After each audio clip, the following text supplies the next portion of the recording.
ربنا اغفر لی ولوالدی وللمؤمنین یوم یقوم الحساب، اے اللہ میری مغفرت فرما، اے ہمارے رب میری مغفرت فرما، میرے ماں باپ کی مغفرت فرما، مومنوں کی مغفرت فرما۔ تو یہ آپ جو دعا کر رہے ہیں اپنے لیے، اپنے ماں باپ کے لیے اور ایمان والوں کے لیے جو دعا کر رہے ہیں، اگر ایک کی دعا سے دوسرے کو فائدہ پہنچنا ہی نہیں ہے تو پھر دعا ایک طرح کا معاذ اللہ ابس معاملہ ہوگا، یعنی یہاں پہ دعا مانگنے کو کوئی فائدہ بظاہر نہیں، حالانکہ ایسا نہیں۔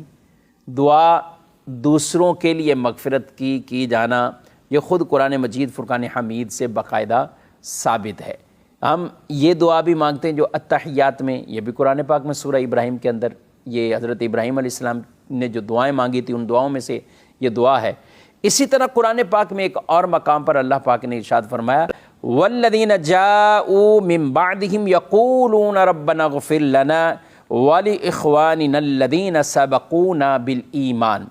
فرمایا اور وہ جو ان کے بعد آئے عرض کرتے ہیں اے ہمارے رب ہمیں بخش دے اور ہمارے بھائیوں کو جو ہم سے پہلے ایمان لائے، ہمارے ان بھائیوں کو بخش جو ہم سے پہلے ایمان لائے۔ تو اب بتائیے کہ کسی کو جو پہلے جا چکے ہیں، یعنی دنیا سے جا چکے ہیں، فوت ہو چکے ہیں، انتقال کر چکے ہیں، ان کے لیے دعا کرنا خود قرآن بیان کر رہا ہے۔ ایمان والوں کی شان یہ ہے کہ وہ اپنے لیے بھی دعا کرتے ہیں اور اپنے سے پہلے جو جا چکے ہیں ایمان کے ساتھ ان کے لیے دعا بھی کرتے ہیں۔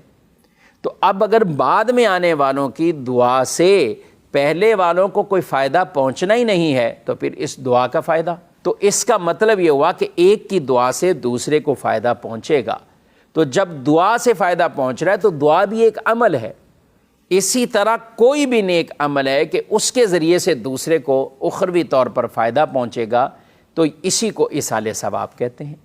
کہ جو کچھ آپ کو ثواب حاصل ہوا آپ نے اسے آگے پہنچایا، کسی اور کو دیا۔ اب یہ ایسی کوئی مادی چیز تو ہے نہیں کہ یہ موبائل میرے پاس ہے میں نے اٹھایا کسی اور کو دیا تو مجھ سے چلا گیا، اس ثواب والا معاملہ تو ایسا ہے نہیں۔ ثواب اللہ تعالیٰ کی طرف سے انعام ہے، اخروی انعامات ہیں، جزا ہے۔ رب تبارک و تعالیٰ کی رحمت یہ ہے کہ آدمی کے پاس سے بھی ختم نہیں ہوتا اور اگلوں کو بھی فائدہ پہنچ جاتا۔